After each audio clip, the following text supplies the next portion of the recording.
Hello and welcome back to Searching for Political Identity. My name is Brian Eskow. It's a pleasure to be with you, and I thank you very much for being here. What I'd like to do in this intro is accomplish three things, and I'd really like to keep this to 4 minutes. I never seem to stick within the time a lot. What I want to do is one, tell you about this podcast because you might be new to it. Two, I want to tell you about my girlfriend because I love her. And three, I want to introduce the conversation you're about to hear. So, if you want to know how or why I arrived at my decision to vote for a non-Democrat for the first time in my life, who happens to be named Donald Trump, I voted for him last Tuesday, then there are three places you can go to get the short version. One is my pinned post. I have an 800-word essay currently pinned to my X profile. Two, also on my X profile, go to my highlights tab and find the video that I uploaded on October 11th. It's 4 minutes long and it gives the short version. And then third, if you go to episode 165 of this podcast, that was a 20-minute episode, a solo episode, and I explained myself fully in that one. So things have changed. I'm no longer the guy sitting on the fence just asking questions. I voted for Trump. It was a big deal. It was like, forgive my crudeness here, but it was like achieving an orgasm after 3.5 years of mentally masturbating on this podcast. What am I going to do? Blah, blah, blah. I don't know. And so interestingly, when I came off the fence and announced that I had decided to vote for Trump, which was immediately after the Kennedy endorsement, that's when I started to grow on social media and people started listening. So the podcast is in a new era and I don't really know what to make of it because this was never a commercial enterprise, but now I'm monetized. And so will I say my search for political identity is totally resolved? No, but I hit a huge milestone in voting for Trump and I want to acknowledge that. And no, I'm not grifting. Grifting is when you say what you don't believe because you know it'll make money. Whereas I have just come to a conclusion over a 3-year process of hosting this podcast and watching the news and thinking. And once I announced the conclusion that I had reached, suddenly I started making money and gaining followers. And so I've just been repeating it on blast. So can you blame me? I mean, I'm not in Kansas anymore. And who knows how long I can keep operating under the brand searching for political identity because does it still make sense to do that? I don't know. I want to keep podcasting. I like talking to people and learning things and hearing perspectives. So we shall see. I'm not comfortable with the idea of going under the Brian Eskow show or the Brian Eskow podcast. Who wants to listen to that? I mean, searching for political identity, I think, is at least more interesting. You at least know what it's about. Who cares, what Brian Eskow has to say? So that's the podcast. Very exciting time. I'm growing is the point. And speaking about growing and exciting times and things that make me happy, let's talk about my girlfriend real quick. And I am already at 3 minutes plus. So sorry, baby. I'll make it quick and just say that it's been the best year of my life. While doing the podcast and working and retaking the bar exam in this year that Alexa and I have been together, we've managed to have an amazing year. Our relationship has flourished. We moved in together after 2 weeks. We did not waste any time. We are on a compressed timeline compared to most people, but when you know, you know. And we're coming up on a year next month, and we are talking about taking the next step. So who would have known that at 34 years old, I would vote for a Republican for the first time in my life, let alone a guy named Donald Trump, that I would be in such a healthy, stable relationship and looking forward to the next episode. Very exciting. And just wanted to update you a little bit so you know who I am and what's going on. Now, with that said, let me just give you 30 seconds on what to expect here. Very interesting conversation, especially if you make it through the first half of the conversation. Not to say that it's boring at all, but I'll just get right to it. The first 15 minutes of this episode is one of my guests talking straight through. And he knows that he often dominates group dynamics and it doesn't necessarily make for the most enjoyable listen. But it was worth having him get out what he got out because what he said, what he got out was his vision for politics. He's the founder of a political system called Antipolitism. And it's very interesting. And you can listen to the first 15 minutes if you want to hear all about it. But the two guests, okay, so I haven't really set this up at all. One of the guests is, among other things, a founder of a political movement. The other guest is a longtime videographer in DC who has met with a lot of high-profile politicians and pundits over the last 20 years. And so two interesting guys with two interesting perspectives. The point of the conversation was to say, hey, I'm the newly minted Trump supporter. John is the Harris supporter, or at least the Trump is not the better option supporter, advocator.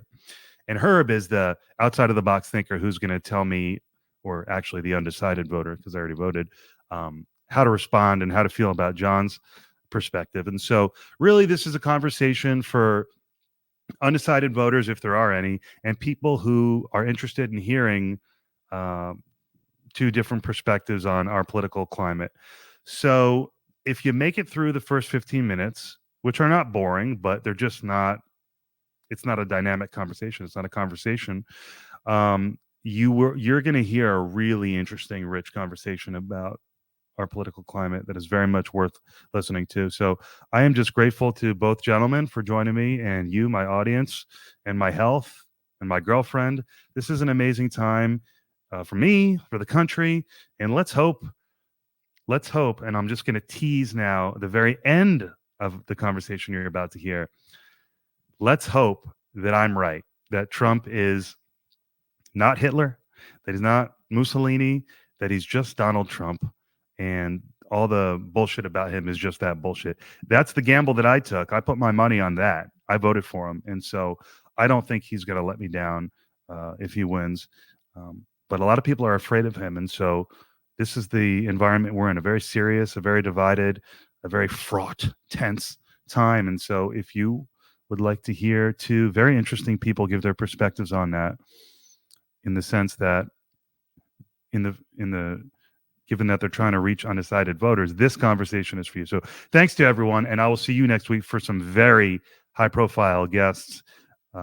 I'm really excited about what's coming down the pike. So thank you all for being here, and I'll see you real soon. Take care. All right, my Twitter friends, welcome to both you, John and Herby. We are going to have the long-awaited discussion between, we're going to kind of do stick figure arguments here. I'm going to be the newly minted Trump supporter. John is going to be the Harris supporter, and Herb is going to be the outside of the box thinker. No disrespect to John or I. We're going to see what Herby's perspective is. We're going to mix it up and see, because it's done. I voted early. I voted for Trump. It's done. So my long tortured journey of searching for political identity, it's not over, but this big milestone has occurred. So we can definitely talk to anyone who's undecided in place of actually guiding me. But I do want to have this conversation. I want to hear all of this. I want to hear the arguments. And that's what's going on. So welcome to both of you. Thank you very much. Thanks for having me. Happy to be here. Yep. Quick backgrounds on both of you. John, you're a video producer, director. You've been in the DC world since the first Bush president, as you said to me last time when we spoke. I got to work with him, but it was in the Clinton administration. Okay. So thank you. So around that time, you've been in it for that long. And as you said to me last time, you've pretty much met everybody, pundits, politician. You've been in the room. You are not the average Joe. You are an informed and a uniquely informed left-leaning guy. I think it's fair to say. Fair? Yeah, definitely. Yeah. Right on. And then Herb, you're a businessman, the young phenom who's lived several lives, most of them very positive, productive, and interesting. You took a turn, you did a crime, you did your time, you wrote a couple books in there, you're honest and open about that.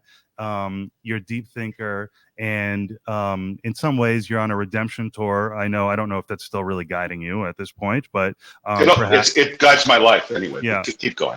Good. And so one of the books that you wrote in jail, I think you were in jail for about 6 years. Is that right? 4.5, but that's okay. God forbid 6 years was long enough. Right. One of them, so what insights you must have learned there. Going from top to bottom, very interesting in itself. But you wrote a book called A Radical Reset, which the main theory in which is called Antipolitism, which we have talked about many times. You're a veteran of my show. Thank you very much, sir.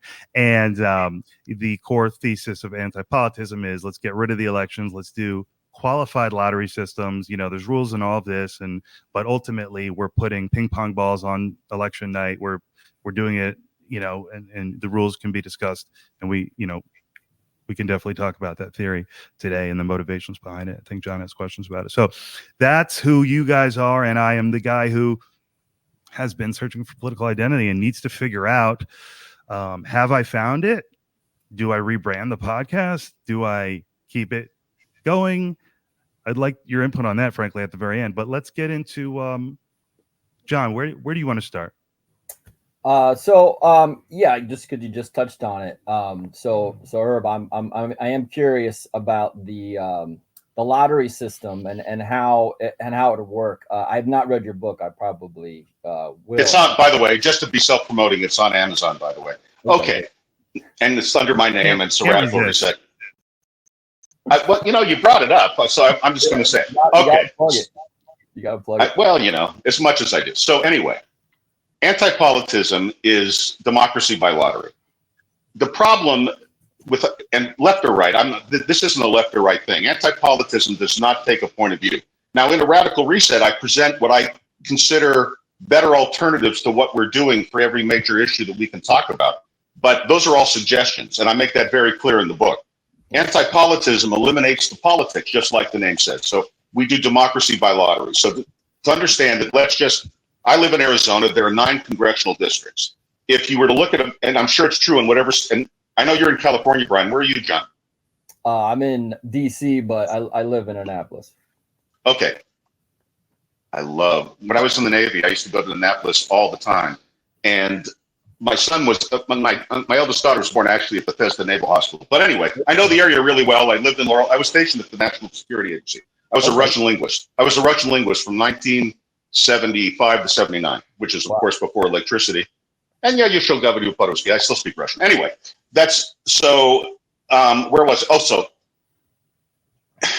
antipolitism takes the politics out of everything. When you look at our when the founders set up the republic, they understood that what Aristotle said, which is that democracy always ends in tyranny. Aristotle said the worst form of government was democracy because it always ends in tyranny. And at the time, who was it? It was I forget. It was a Frenchman. It'll come to me. Anyway, they tried to set up a republic to avoid democracy.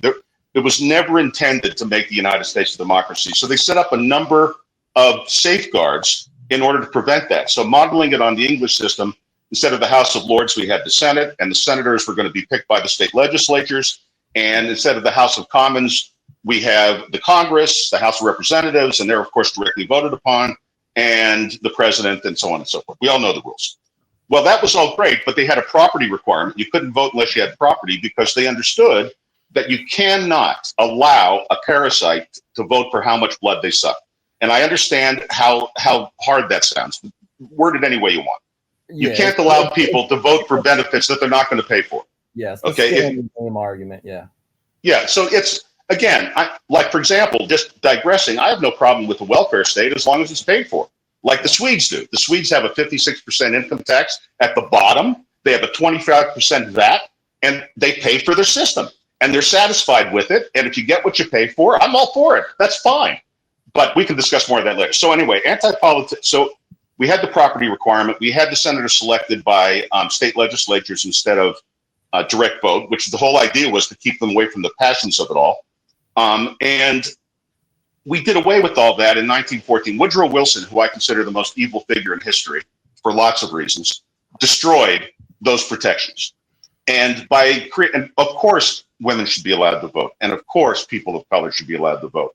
But the property requirement should have never gone.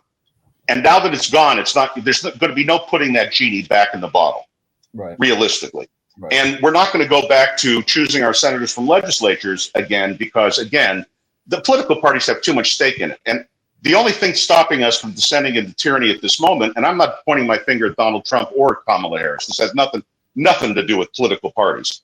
The only thing keeping us from, because both sides will do each other in for political expediency. If I've learned anything in my life, that's the truth. Is the filibuster, which is interesting. The filibuster is 60 votes. Do you know what the filibuster? What they changed the name for Senator Filibuster, but seriously, The founders used to have a unanimous vote in the Senate to advance a bill. That was the original intent of the Constitution. You had to have 100 senators vote in unison to advance a bill, or it wouldn't advance to the House for discussion.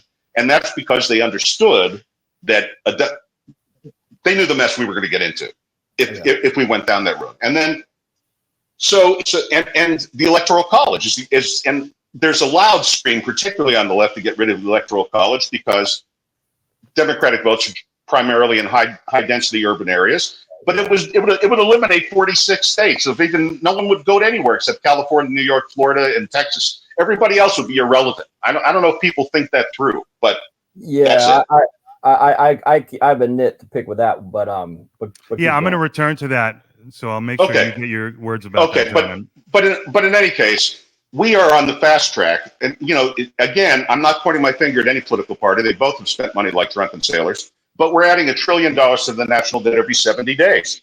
And that's we're in I understand that modern monetary theory, and we can go into economics, and I know all of that. But let's just say that that's wrong. And at some point, the poo-poo hits the fan. That's what anti-politism is all about. Until the radical will never become reasonable until the shit hits the fan, to be perfectly honest. So I have no delusions that this is going to be widely accepted by anybody until what I believe is inevitable, which is SHTF. Okay, so in anti-politism, instead of, for example, in Arizona, where we have 9 districts and they're all shaped like U's and little sections to protect Republicans, protect Democrats, and so on and so forth, gerrymandering. Every state has it. Yeah. We would do away with that, and we would simply divide the state, in my state, into 9 equal districts. It just geographically equal. It had nothing to do, no shapes, no parties, no nothing. Every state gets 9. No. Every state gets the number of representatives they already have. We just happen to have 9 in Arizona. California would have what do they have, like 40? I don't know how many they have, but the same number of. Okay. I'm not altering how they get in office that you're changing. No, I'm just eliminating political parties and gerrymandering. Right. So by dividing the state in, and those can be adjusted by population. Obviously, like in my state, Phoenix and Tucson have most of the population, but you would simply divide it into equal population groups blindly, basically. And then within those groups, you would, and this could all be done on the computer. You would send out basically a questionnaire to everybody in the state, and you would ask them about their level of education. And no one's going to get checked on this, by the way. This is all on an honor system, except for the person who's selected. Let me make that very clear. But what's your level of education? Where are you in business? Are you, what's your income level? Things like that. Yeah. The reason that I do that is in place of the property requirement, I'm putting an achievement requirement, because in the modern times, a property requirement would probably be outdated, since we're not all farmers and we're not an agrarian society. And there are lots of people who have lots of ability that don't own land, and live in apartments in Manhattan. We don't want to throw them out just because they don't own land. So consequently, I changed that to an achievement. And again, these are suggestions. I'm open to debate on anything, but I would set it at, you have to be a minimum of 35 years old, because good decisions come from experience, and experience comes from bad decisions. And there's absolutely no way for a human being to acquire enough experience before they've been around for a while. And secondly, anyone who has a bachelor's degree or better in anything, it doesn't matter what the major is in the included group, as long as they graduated from an accredited university. Failing that, if they don't have a bachelor's degree, if they own their own business, they have 10 or more employees, and they've been in business 5 or more years. It doesn't matter if they dropped out of high school; they're in. Because and the reason I made the 5-year thing is because I know as an entrepreneur that for the first 5 years of your business, it's shaky on a good day, and we don't want to rip people out of their business to destroy their lives. And that's the average lifespan of a business too, is 5 years, I think. We want to get successful business people, and there are plenty of them. Right. And then the 10 or more employees is, I just want to make sure they're meeting a payroll. This isn't, and I mean this in no disrespect, of like a multi-level marketing distributorship. You know what I mean? A real company with a real payroll that they really meet. Okay. And then third and finally, failing all those, they didn't go to college, they didn't start a business, but if they're in the top third of income earners overall, they're in. That just indicates they've climbed the corporate ladder. They know what it is to do. They've been promoted. They've been around. They've been reasonably successful. Started in sales and made their way up. Yeah, you don't. Right. Now they're middle management. They're higher. They're making a really nice living. Yeah. They've been around. They know what's going on. So you've got a built-in vetting process. Exactly. And the people that submit the application are ostensibly up for coming to DC and governing? Well, it's a choice. So let me be, it changes serving from being an ambition to being a duty. Yeah. Okay. So, and Congress will become a part-time job. And the reason it will become a part-time job is because if you don't have to raise money, politicians today spend 80 to 90% of their time raising money.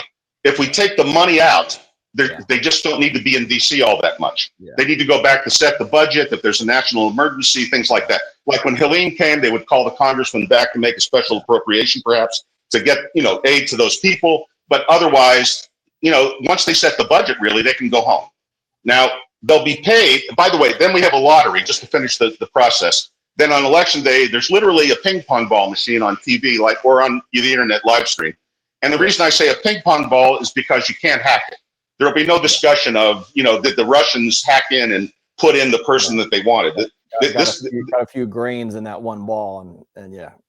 Well, then you have inspectors, obviously, and we go through the balls, and they're in. Saying, right. Yeah. There's only a couple ways to cheat that, and you can obviously and you can obviously monitor that. That's exactly right. But there'll be no chance of foreign intervention or political, whoever you hate on the left or right, meddling with it. Okay, so a number is chosen. That the balls pop up. The number is chosen for who the congressperson is going to be, and whoever that is, that's the person.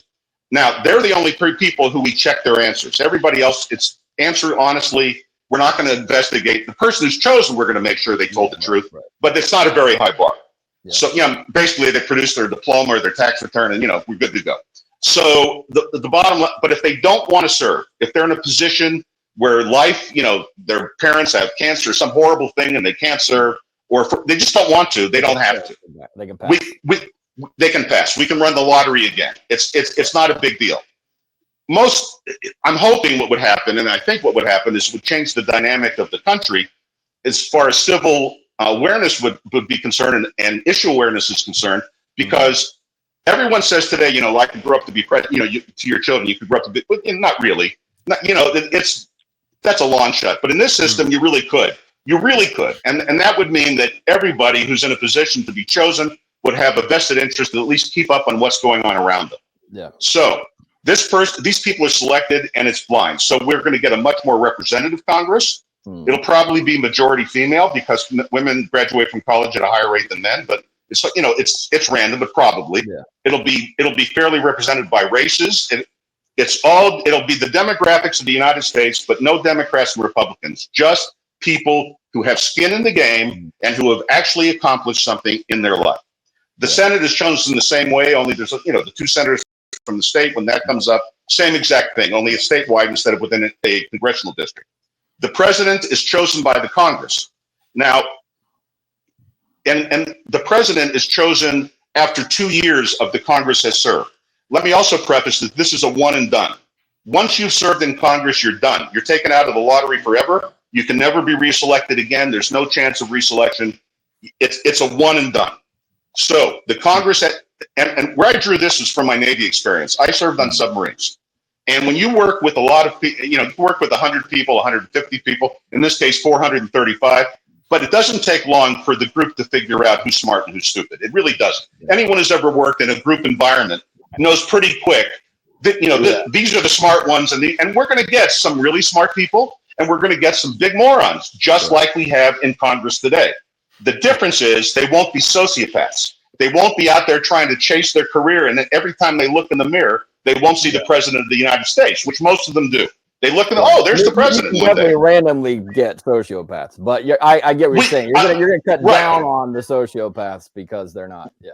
Exactly. Right now, I would say close to 100% of the upper level of politicians are either narcissists or sociopaths. Peggy Noonan wrote a book called What Happened at the Revolution. It was about her time when she was in the Reagan White House and then later in the Bush White House. She was a speechwriter. But anyway, in that, she just quipped that politicians are interesting people, but they all have something missing at their core. They're all basically damaged at their core and need constant approbation in order to live their lives, whether they're on the right or the left. There are exceptions to that, but they're few and far between. Yeah. I mean, I think like you said, when you have people having to raise money almost the entire time they're in office to get in office, in the first place. And then while they're in office, in order to get a second term, getting money out of politics is the best thing about this whole idea. That's money and parties. There's no need for political parties because there's no elections. And there's no bonus. Herb, hold on. Yeah. Oh, sorry. The other big bonus is, other than taking the money out of politics, it's very similar to having term limits, where very similar. They're not lifetime, and ending up being millionaires because they've been, playing the stock market, with their inside information. They're not. There's a whole part of this that, once you leave Congress now, oftentimes you become a lobbyist, or you become some other, like Boehner was hawking, legal weed. Right, he was. And President Biden went into the Senate when he was 30 years old. And we lost John for a second. That's okay. I'll pause it. So normally there's a big purse waiting for you at the end of your career, your political career. And that's another, other than just having to raise money the whole time, just that breeds so much corruption when these deals were done while they were in office, because they immediately get into it. Someone was watching them all along, and they just had this deal waiting for them. So, I think there's a few things we could do with the current system, the current political system we have, that would mimic a lot of the benefits of what you're proposing, which is a radical change. It's a radical change. There's a lot of chaos that comes with it, and eventually that would maybe iron itself out. But I think the big takeaways are term limits, getting money out of the political process to get elected, taking the money out to begin with. There's ways you can do that. We have public broadcasting channels. We have. I respectfully disagree. They're writing their own rules. What they're basically doing on both parties is making corruption legal. The way that they raise money is just legalized corruption. That's all it is. And to expect that they would ever, people that want to change it. Well, they're not going to want to change it. Well, I agree with you. You know what they're all doing right now? They're all praying to God that the financial collapse doesn't come until after they're dead. They know that the debt is getting out of control. They're praying that we can play this game long enough that they can retire with their booty and survive it. But I'm very pessimistic on that. Another good point I wanted to touch on that you brought up, and we can. I also wanted the audience to sort of get caught up to what your lottery system was, and do you mind if I cover the president's election just real quickly? So after 2 years, just quickly, after 2 years, the Congress will select the president and the vice president from themselves, much like the Catholic Church selects the Pope from the cardinals. But the difference will be it'll be on C-SPAN and live streamed, and the whole world will see it. It'll be a transparent process. Yeah. And from themselves, they'll pick the people that they know are the most stable, who will then serve 4 years and out. That's it. Yeah. Again, it's 4 years and out. And by the way, the Senate goes down to 4 years. The House goes up to 4 years. Everything is 4 years and out. Because, and the terms overlap by 6 months. I left out that last part. So the new Congress is selected 6 months before the end of the term of the last Congress, so that they can get some on-the-job training with their predecessor and learn the ropes of what they're doing before they take over. And last thing, they'll be paid per diem for every day that they have to serve in this part-time job, whatever they made the previous year and whatever their profession was. So, just divide by 365 and how many days they spend there, they get that per diem. And the government puts them up. It buys a complex like the Watergate or some other building. It converts into basically heavily guarded apartments for when they're in town, and then they fly home commercially like normal people, and that's the end of that. So there's no more pensions and stuff like we have now either. No, and there's no more imperial presidencies. The president was never meant to be this powerful. He's supposed to be co-equal with the legislature and the Supreme Court. And the fact that, Trump comes in, issues a bunch of executive orders. Biden comes in and undoes the executive orders and issues new executive orders. Executive orders are not democratic in any way, shape, or form. And the president should not be allowed to do that. He's not a king. And they're breaking each other's record every time now. Now. That's just so ridiculous. It's tit for tat. It's the most. Yeah. So John, John, I know we covered a lot there, and that was great. So where do you want to jump in? I know So, electoral there's a college, few. economy. Where do you want to take it? Yeah, so there's a few things. I think, one of the things you just touched on, which is just, how powerful the president can be. But I wanted to talk about the you brought up, being the sustainability of our debt and just our country at large. And I think that I want to start bringing this back towards, where our positions are coming up, in a few weeks. I mean, Brian, you already voted. You tore that Band-Aid right off, but Yeah. there's still some people that haven't done it yet. But yeah, so, I think one of the I'll start with a real negative, but it's sort of in regards to the Democrats. That I was hoping that, a prosecutor like Kamala would have really sort of brought to the fore. And that's just how we have another very unsustainable thing that's been going on in our country basically since COVID, is how we're not prosecuting crimes, petty crimes, shoplifting crimes, car robberies, things like that. It's got to be over a certain, like, $900 or whatever it is in California. And now you're seeing all the Walgreens leaving the city, the 7-Elevens are leaving, rough neighborhoods. That is unsustainable. That is an unsustainable society. And that's one of the biggest things that the Democrats have gotten wrong. Not that it's all, the whole Democratic Party that wants this. That I highly doubt it that it is. It's a small group, but they're a powerful group in certain states and cities, like Detroit and stuff. So, I think I am a Democrat. I'm left leaning. I wouldn't necessarily say I'm a Kamala supporter, because I just feel like she's really done a really poor job in running this campaign.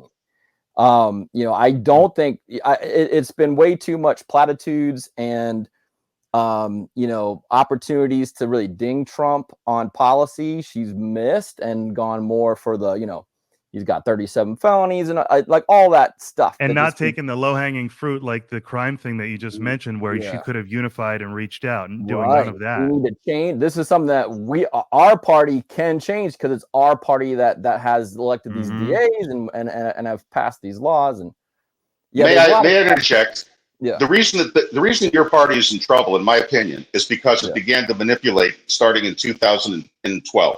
So, 2016, Barack Obama. Hold on, Herbie. I'm going to interrupt you. I want to let John finish where he was going. Okay, I'm sorry. I thought we were to pause. Okay, go ahead. Oh yeah. Well, yeah. I think what I'm coming into this as, I'm not going to be coming in here as a rah Democrat supporter.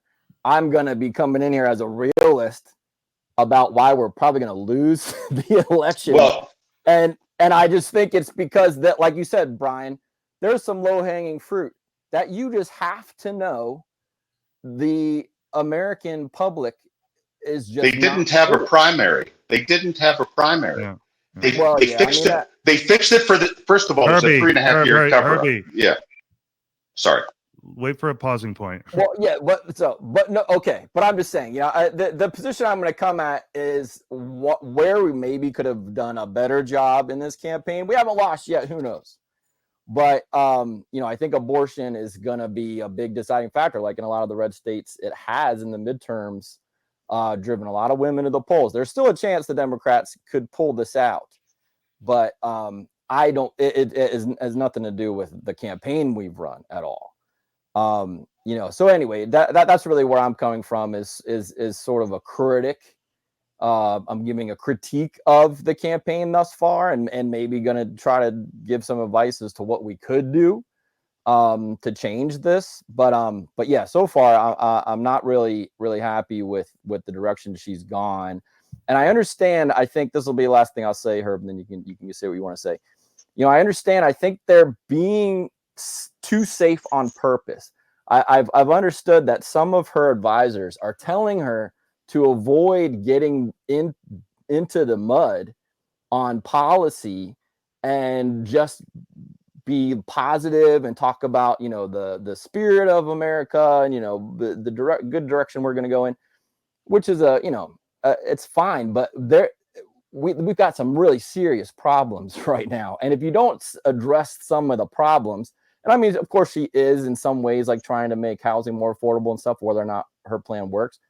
But I'm just saying like that there's a lot of stuff like, you know, Brian put it perfectly, the low hanging fruit that Americans just want to hear, you know, and then like just hitting Trump on actual policy, like the way the tariffs across the board are going to just raise. Right. We just went through horrible inflation, you know, tariffs across the board are going to raise prices. I agree. In every sector that we have tariffs. So, you know, the last thing I'll say in regards to the economy, and then I'll pass it back over, is the Fed. The good news is that the Fed has already announced that they're going to decrease the rate across the next 6 meetings, and I think they have 6 drops next year planned already, and I think 2 or 4 in 2026. Yeah. So no matter who gets elected in office, the interest rates are going to go down, which is, you know, so the economy is going to have some upswing. Trump's tariffs are going to raise some costs. So you're going to get right back in that inflationary pressure. So, you know, you could see the Fed turn around and say, hey, yeah, we promised 6 decreases, but, you know, with prices going back up, we gotta temper that. So anyway, that's where I'm coming from right now. There's some things we could fix. There's some positives no matter who's in office.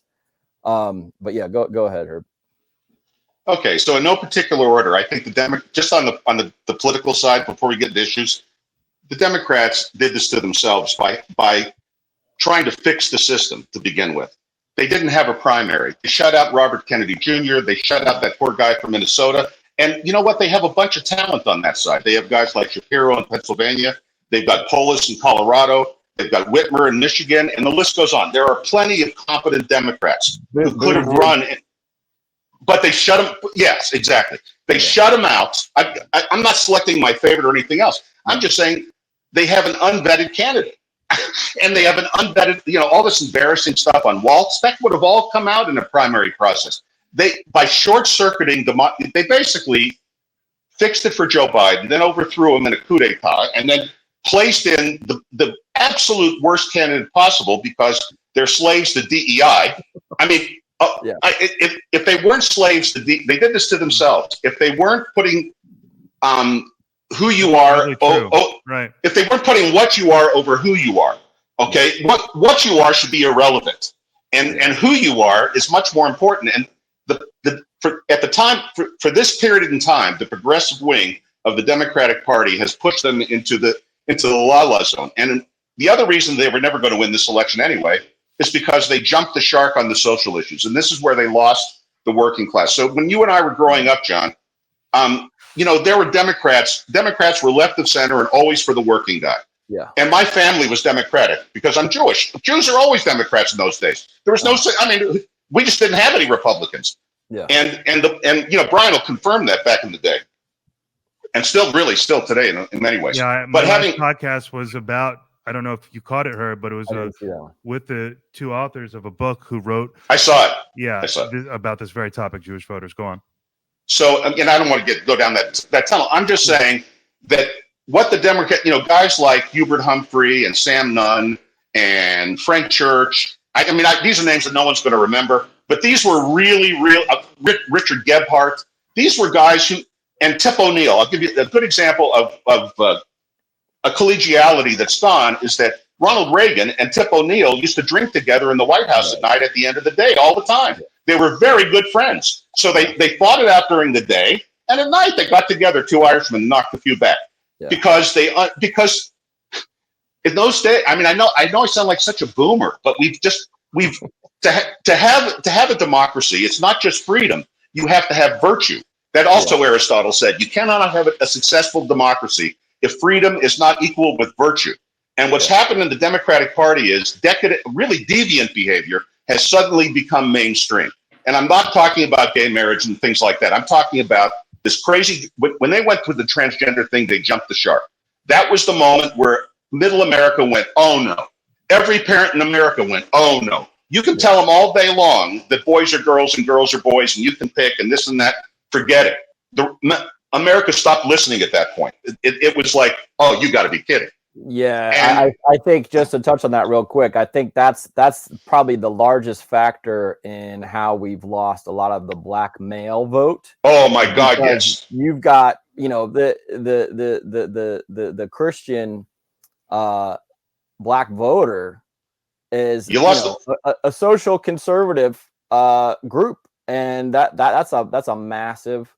It's a massive. And I live here in Phoenix. I live in a city that's almost majority Latino. I speak fluent Spanish. I have lots of friends, and I live in integrated, not segregated. Where I live, it's about a third black. I mean, I'm one of those guys that really does have black friends. I'm just telling you, they jumped the shark on these social issues, and the Latinos are just as furious. I've said this to Brian. I said, the biggest sin of the progressive movement is doing too much too fast. We didn't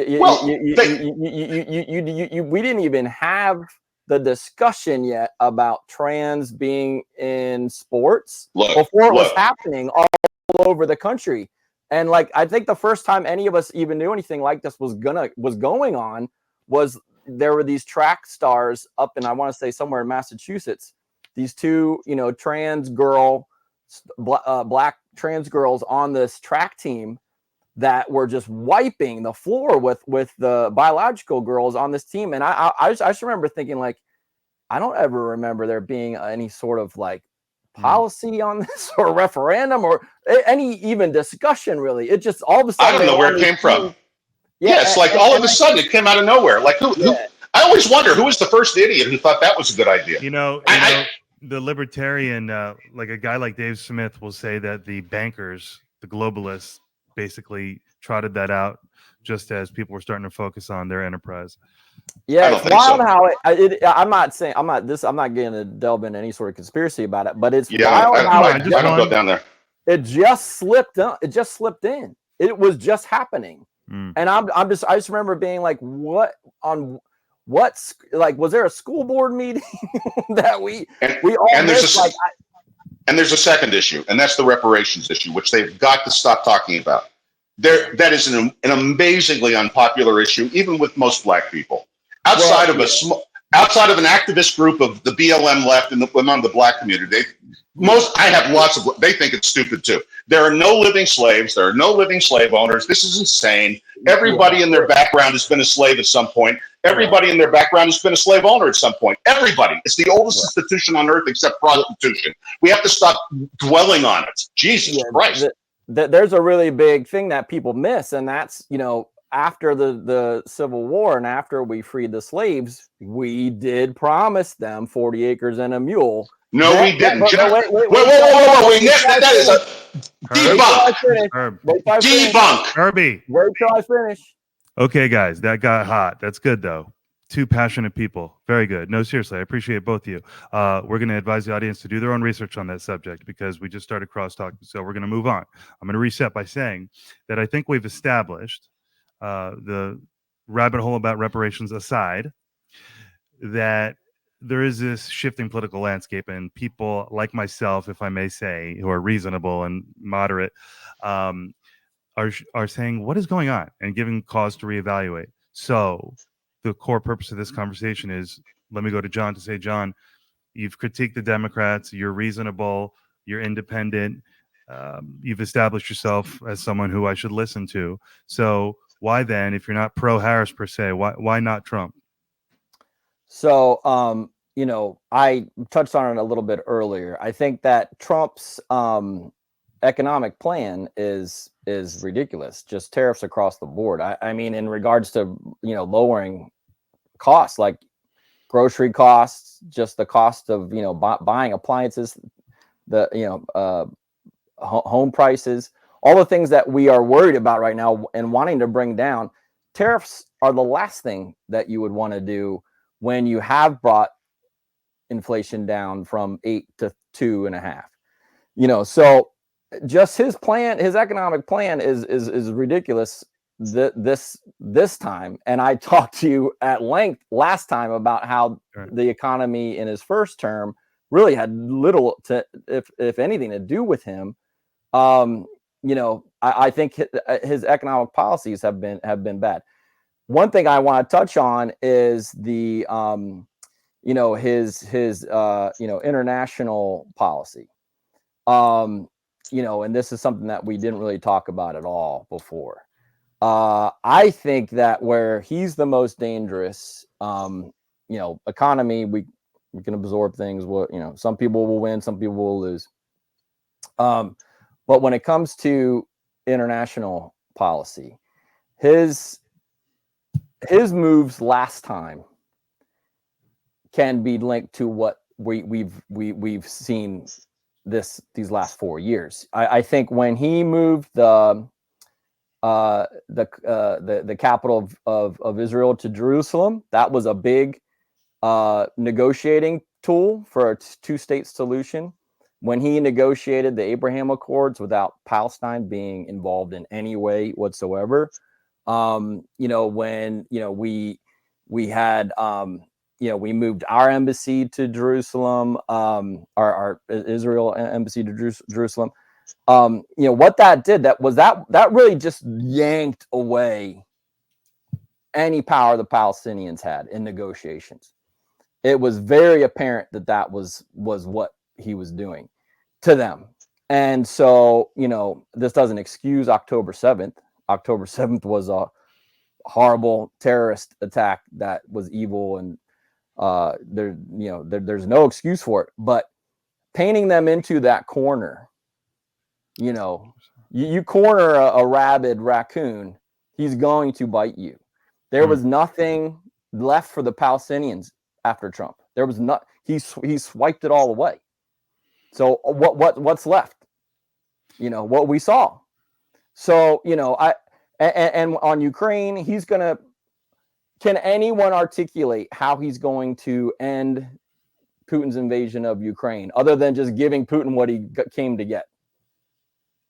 I'm an expert on that subject, so I'm ready. I know when you Herby's are. ready to go. I know Herby's ready to go. So, John, are you ready? You ready for? Yeah. I think those two skirmishes, we'll call them. By the way, on the economy, I agree with you.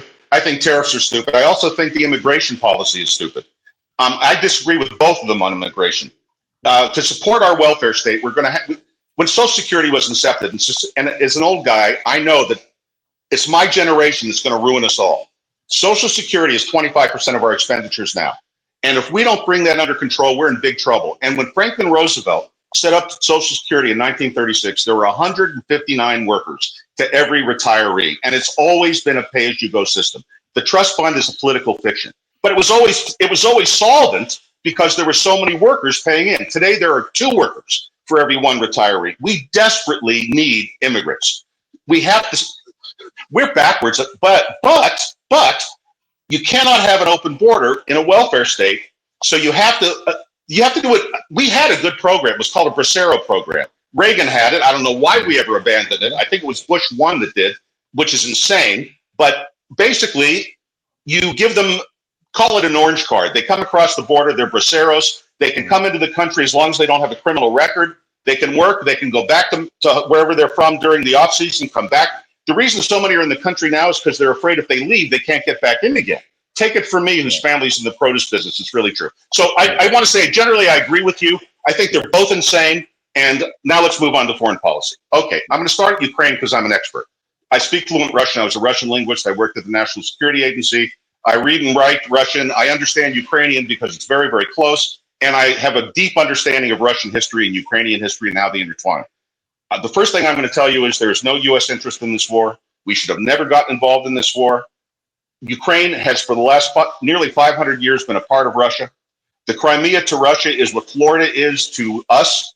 If you read Tolstoy or you read Pushkin or any other Russian author, USSR, right. It's not USSR, predating it, way back through the Tsars. The Ukraine is all, and Ukraine itself is to Russia what Kansas is to the United States. It's the bread basket of Russia. Okay, and if you look at a border of we are very fortunate here in the United States because we have two friendly neighbors to our north and south and two major oceans to our east and west. And the Mississippi River, which is unique in the world as being the only long river to be totally navigable through its entire length and all of its tributaries. That's what makes it amazing. Yeah. We're just the luckiest country geographically you can possibly imagine. Thank God. Okay, a lot of our success is geographic. I don't know if people understand that, but we have great geography. I know you do, John, for sure. So the Russians don't have that. They have the longest border in the world. And the only way to defend a long border is to push it out, to give a cushion. And the Russians have been invaded over and over and over and over throughout history. And unlike Americans who think our history began 100 years ago, they know their history all the way back to Ivan the Great, which we call Ivan the Terrible, but who's the first Tsar. But having said that, yeah, it's not our fight. Now, how to settle this? The Donbass region, before this all happened, held a referendum, and 95% of the people in the Donbass are actually Russian, and they voted to go back to Russia in the first place. It's Ukraine that held on to the Donbass. Okay, the solution here is what Trump's going to do. He's going to withdraw all military support to Ukraine. He's going to force them into negotiation, and yes, Putin's going to get the Donbass, and he's going to keep Crimea because he should. And the Ukrainians are going to withdraw from Russia, which they should. And I want you to understand this as clearly as I can say it. Putin is just typical. He's not uniquely evil. He is a very typical Russian leader, and he's a czar. And if you look at it that way, you'll understand his motivations. And he's a Slavophile, which I know is a word that means nothing to anybody, but he believes in Holy Mother Russia. Believe me, that's true, okay? The next guy's going to believe the same. On the Tucker interview, I think most of us got that. He was just spits out the whole history of, he's a Slavophile. Yeah. And if we back him into it was like Herb's introduction with Antipolitism. We got the whole thing. Now go on. Yeah. Okay, so the bottom line here is that, wait, I got to turn the light on. It's getting dark here. Pause this for a second. The last thing I want to say on Ukraine is this is really all our fault. I'm sorry. We instigated this. In 1992, Russia asked to be a part of NATO and to join the European Union. And we told them to go have sex with themselves. And they were perfectly willing at that point. They had opened up their country. They had opened up their nuclear arsenals. American inspectors were coming on board. We even found Hitler's body. They opened up the KGB files. I mean, that's how open they were. And all they wanted to do was call it a day. And our military industrial complex had to recreate a Cold War, just like they're doing with the Chinese now, which is another subject altogether, I know. And I'm not going there. I could, but I'm not. I'm just telling you, this is our fault. We should have never pushed NATO to where we pushed it. We should have never even entertained the thought of putting Ukraine in NATO, and we should keep our nose out of this. This is not our fight. There is no American interest in Ukraine. None. Zero. Period. End of story. And Russia is not going to invade Poland, and they're not going to invade Hungary because they'd lose. I hate to tell you that, but Poland and Hungary are well armed. Okay, now let's move on to Israel. There are no Palestinians. I get so tired of this. Until 1968, no one ever called anybody a Palestinian except the British during the colonial period when they called the Jews the Palestinians. I'd like to make that very clear.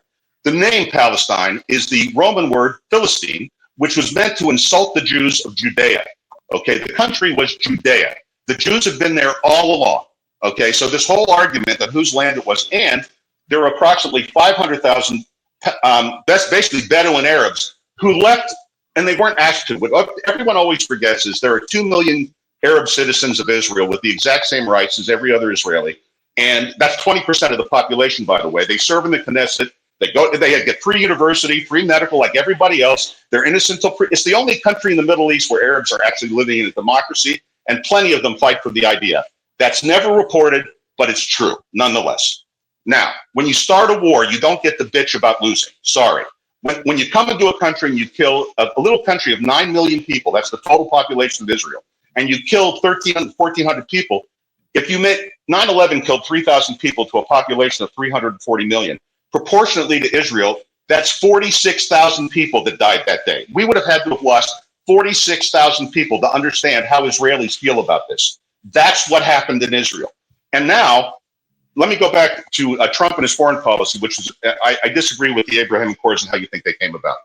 I think that Trump was brilliant in not attacking Mohammed bin Salman during the Khashoggi thing. I think that was either he's lucky or brilliant. So Khashoggi was hacked to death in the Turkish embassy, and he definitely was ordered to be done by MBS. And I know it, and you know it, and the whole world knew it.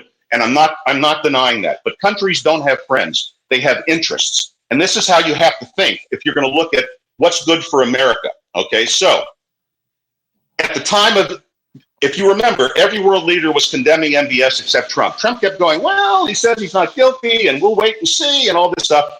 To MBS, that was incredible loyalty in the face of fire. Okay, so when the time came to make the Abraham Accords, UAE and Bahrain and Tunisia and Morocco and Libya and Sudan would have never joined those agreements if Saudi Arabia didn't say go. And the reason the Saudi Arabians said go is because they recognize that the United States is withdrawing from the Middle East. Whether it's Trump or whether it's Biden, we are in no mood to start foreign wars. We are pulling back. So from the Sunni Arab point of view, who hates the Shia, and I'm going to get to that in a minute, from the Sunni point of view, Israel can be their security guarantor because Israel has a large nuclear arsenal. Okay, and they have nuclear submarines and they have missiles, and they could wipe out Iran tomorrow if they wanted to. They're not going to, but they could. And so they're going to replace the United States nuclear umbrella over the Saudis with the Israeli nuclear umbrella over the Saudis. And after Trump takes office, the Abraham Accords, and after this war is over, which will be over soon, and I'll probably speak to that in a minute, then they're going to restart the Abraham Accords. Saudi Arabia will join it, and Iran hopefully will have a revolution and replace their, and I believe that's the end game here, by the way. The end game is Israel and Saudi Arabia realize this is an historic opportunity to put Iran down once and for all, because that's the real enemy to the Sunnis. And they want the Shia power gone.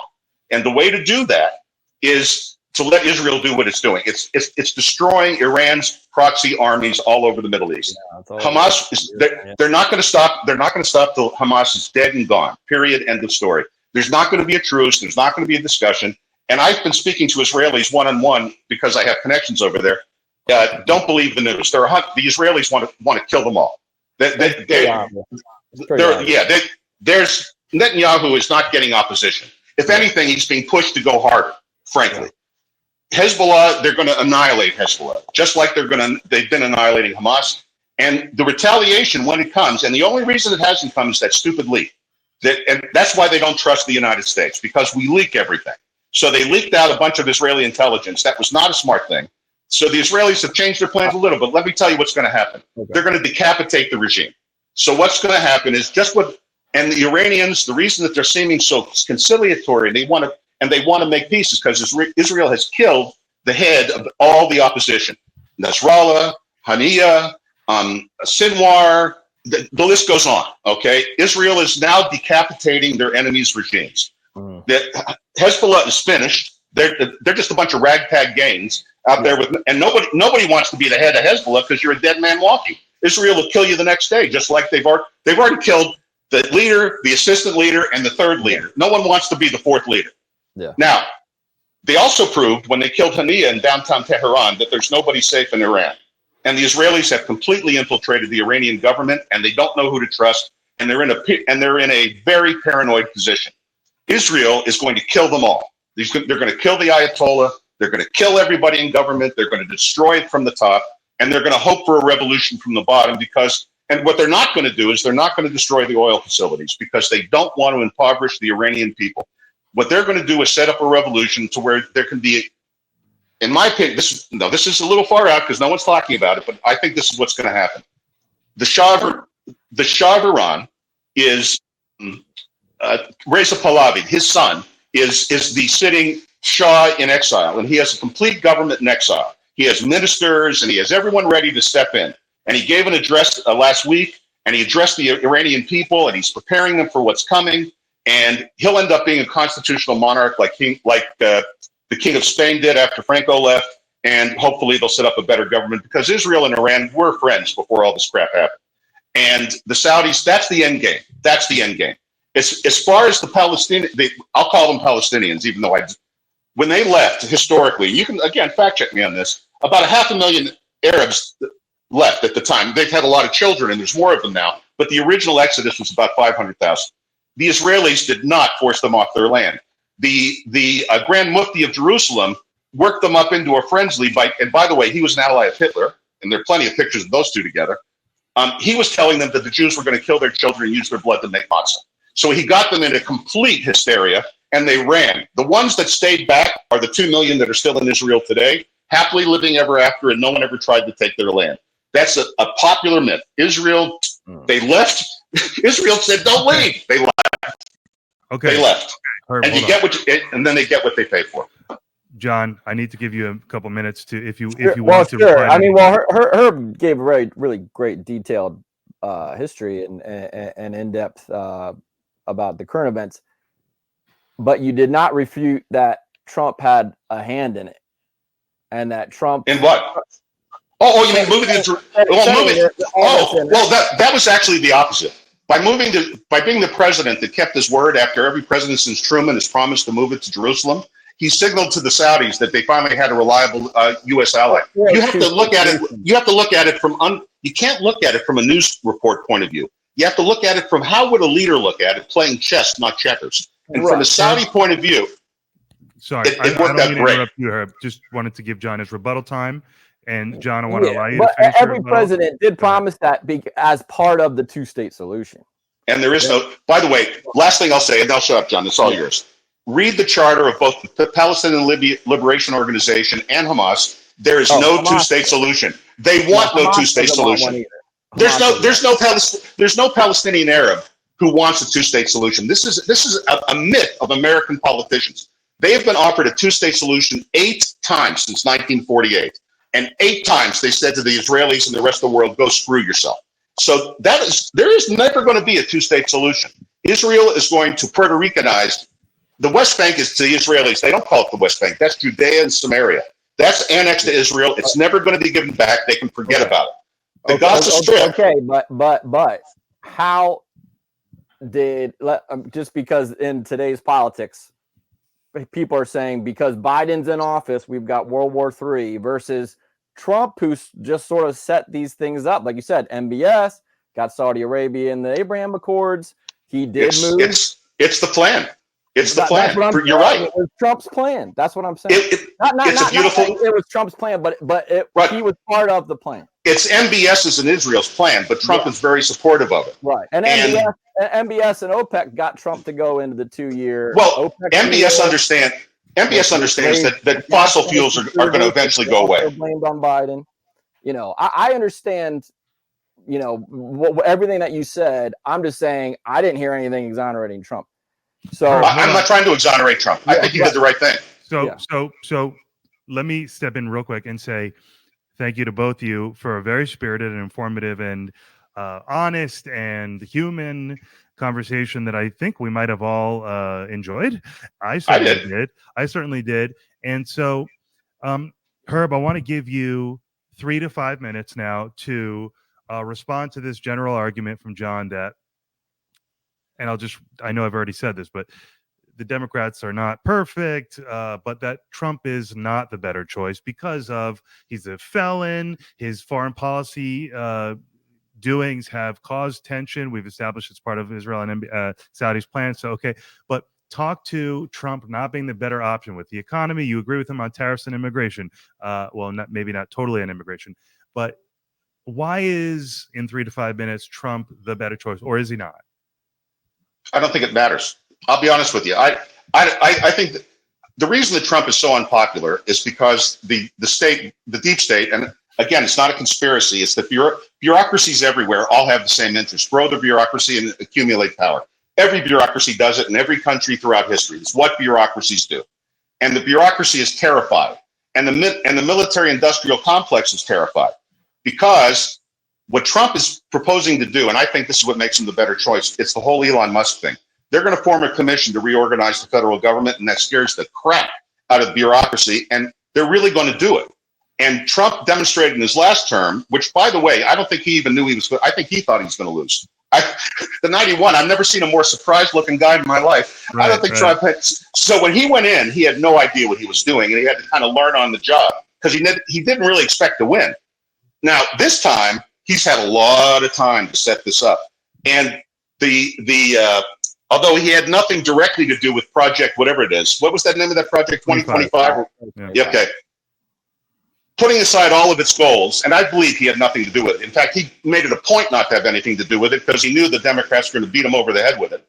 But what's part of that 900 pages are resumes, thousands of resumes of people ready to step into appointed positions. And that is what is scaring the crap out of the Democrats, because they're the party of the unions of the state.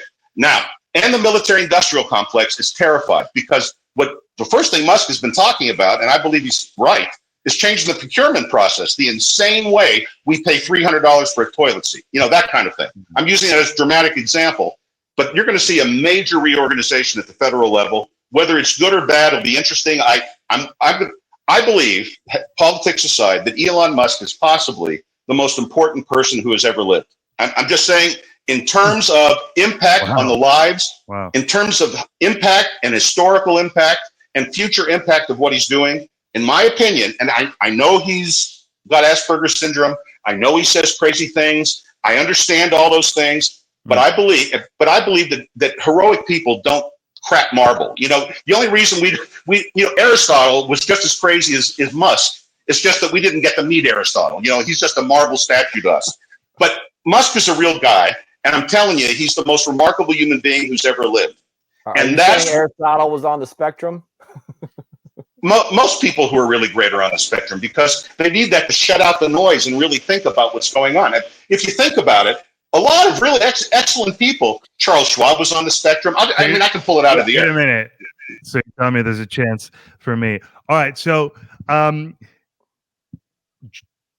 do you have any more to add generally? So you're saying, what are you saying? I'm saying that Trump's going to win. First of all, the early returns have been coming in. Mark Halpern, I'll cite my source on two-way I was watching this morning. They basically know the election's already over. Trump, it's going heavily Republican, like they've never seen it before. All 7 states are going to go to Trump. It's over. It doesn't matter what we talk about. He's going to win, and they know it. And that's why you're seeing, for example, Slotkin in Michigan is suddenly running ads showing that she can work with Trump. Good. I'm glad. I hope she does work with Trump. No, that's happening already? Oh, God. Yeah, it's already happening. Also in Pennsylvania, Casey's running ads that he can work with Trump. In Ohio, Sherrod Brown is running ads that he worked with Trump. I've been pretty hard on Trump, but that's when you know that the other side knows it's over. Right.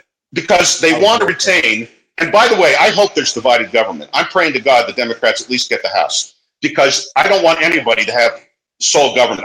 I'm a big believer in I am praying for the Democrats to take the House. That's their best shot, because they've lost the Senate. You can forget it, and that's because of Tester and Manchin retiring in West Virginia. All right, so Herb, so what you're saying is Trump has the edge. There is a plan in place, and the United States it's not the United States' plan necessarily, but Trump is a very effective executor of that plan. He's going to win, like it or not. And I suppose what you're saying is that the machine that is our government, it's really a choice between a, as South Park said, a turd sandwich and a piece of shit, or whatever they said. And so just go with the one that's at least more competent. I think that's your bottom line. I think you should vote your conscience. I'm not here to tell you. I'm not a shill for anybody. But I'll say one last thing. I think Trump is going to be a very unlucky president, because I personally think the poo-poo is going to hit the fan. To what John was speaking to earlier about interest rates, one last thing, John. The long-term historic interest rate in the United States from the founding until 2008 was 6%. And so if you think back in your life, when you and I were younger, mortgages were 6%. It was in the teens, yeah. Yeah, it got up, but typically it's 6%. Now, I have a long background in investing and in Wall Street, and I just want to tell you that all things return to their mean. Okay, there's a rule that if you get right now, housing prices are in a huge bubble. They will return to their mean. Everything, the stock market is going to crash. It will return to its mean. Okay, all things return to the mean. Now, the interest rates in 2008, when Barack Obama took office, I completely agreed with him and understand why he pressured the Fed to drop interest rates to 0. However, that was supposed to be 6 months. He specifically said this is a temporary 6-month fix. 16 years later, what we've done is addicted our economy to 0 interest rates, which is incredibly bad, because our banks and financial... Last thing, let me wrap it up. All of our banks are insolvent. This is the last thing I'm going to say. All U.S. banks are insolvent because the Federal Reserve is allowing them to carry those bonds that they have at 0% on their books at book value, but at street value, every single bank in the United States is insolvent, and this charade will not be able to go on much longer. And I think Trump's going to be the most unlucky man in history, and I feel bad for him. I think he's going to get the hell beat out of him for all the rest of it. So this is good, and I'm going to give John your rebuttal time. But to just summarize it for myself and the audience, John's coming at this. We know his position. It's not necessarily pro-Harris, but it's no, Trump is not the better option. Herb is saying, hey, man, Trump is the better option, but it makes no difference because he's going to be unlucky. So this is all kind of interesting. So, John, give me a rebuttal in 3 to 5, and we'll close this puppy out. Yeah, so my big rebuttal is just touching on a big thing that Herb just said. Trump's going to have absolute power. I don't think the Democrats are going to hold on to anything. Trump already has the Supreme Court. But at least they have the filibuster in the Senate. At least they have the filibuster. Sorry. Trump already has the Supreme Court. Trump wins office. There's the executive branch. I think both House and Senate are gonna tip. And even if they don't in 2024, 2026, I mean, I do. This is the thing. I think that, and this is very common in who wins the presidency, whoever the change agent is. I think Trump has established himself because of the team that he put together. Brian's boy Kennedy, Elon Musk. I thought you were going to say me, Brian. You too, Brian. Escal's down there somewhere. Right. He's in there. Down. But, I say up. He's up there. But Trump is the change agent in this election. I think we can all agree on that. Even though he was in office before, but it's a wild change. He's going to let all the J6 prisoners out. He's going to pardon himself. He's going to pardon a whole bunch. All I'm saying is Brian better be right that Trump is the right candidate, because Trump is going to have ultimate power. And I think that's not going to go well for a lot of reasons. I'm not sure if he's going to be unlucky. I think Trump is going to get a lot of what he wants. He's going to change America into his image, which he really already has. We've seen that he is capable of changing, and you're one of them, Brian. Yeah. Trump is capable of changing people into his followers. That's why the Democrats have called him a cult leader. I'm not saying he is. I'm not saying he isn't. But I'm just saying Trump has the power of persuasion. Trump has learned the art of the deal his entire life. He's had some very unscrupulous mentors. Trump himself is an incredibly unscrupulous guy. And he, the first time around, did a lot of stuff that benefited himself. This is stuff we didn't touch on at all, but I'm just saying what he did the first time around benefited himself and his family a million times. I mean, they're all richer. I know they say Trump's poor. He's not. Right. His family's richer. All of his rich friends are richer. This is going to happen in spades in this next term. So all I'm saying, Brian, is you better hope you're right. Right. That Trump is the guy, because he's going to have everything kind of just be as beck and call. Like, there's some purse string stuff that the filibuster will help. I think with immigration, I think, I agree with you 100%, Herb. I want to secure the border and limit the number of people that are coming in here, do it smart, prevent, the gangs and whatnot from coming over, and vet as many people as you can, but deporting the ones that are here that Trump says it's going to get. You can't do it. That's insane. Herb, that's insane. Yeah. I agree with you, by the way. I'm agreeing it's insane. I'm totally agreeing with John. Yeah. I think a border is important. I think that the Democrats realize that we got to start really focusing on this. We lost the script. The funny thing is, and I think I said this to Brian before, I've never heard the words open borders out of Democrats' mouths. I've heard the words America has open borders out of Republicans' mouths since the Obama administration. The advertising worked. When you advertise that we have open borders, whether it's true or not, it works. You see this influx, the caravans.